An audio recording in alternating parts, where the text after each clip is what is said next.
તો ગીર સોમનાથ જિલ્લામાં વેરાવળમાં પાલિકા તંત્રએ મેગા ડિમોલિશન હાથ ધર્યું છે. ત્યારે ડિમોલિશનમાં 3.5 કરોડની 3584 ચોરસ મીટર સરકારી જમીન ખુલ્લી કરવામાં આવી. રેલવે સ્ટેશનની પાછળ સાહીગરા કોલોનીમાં સરકારી જમીનને ખુલ્લી કરવામાં આવી છે. ત્યારે 6 જેસીબી અને 22 ટ્રેક્ટરોની મદદથી મેગા ડિમોલિશન હાથ ધરવામાં આવ્યું. ત્યારે 45 પાકા મકાનો જમીનદોસ્ત કરી સરકારી જમીનને ખુલ્લી કરાઈ. ત્યારે પાલિકાના મેગા ડિમોલિશનમાં પોલીસે બંદોબસ્ત ન ફાળવતા ચકચાર પચી ગઈ. ત્યારે પોલીસે બંદોબસ્ત ફાળવવાની ના પાડી હોવાનો પાલિકાએ ખુલાસો કર્યો છે.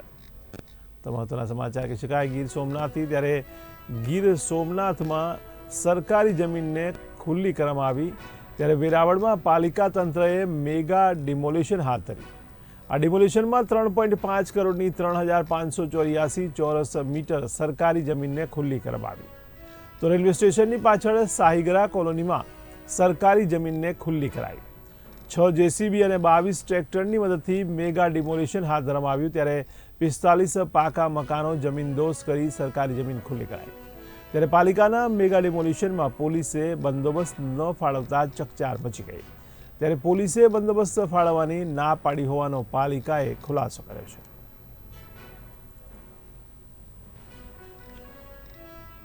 તો ડિમોલિશનમાં સરકારી જમીનને ખુલ્લી કરવામાં આવી. ત્યારે રેલવે સ્ટેશનની પાછળ સાહીગરા કોલોનીમાં સરકારી જમીન ખુલ્લી કરાઈ.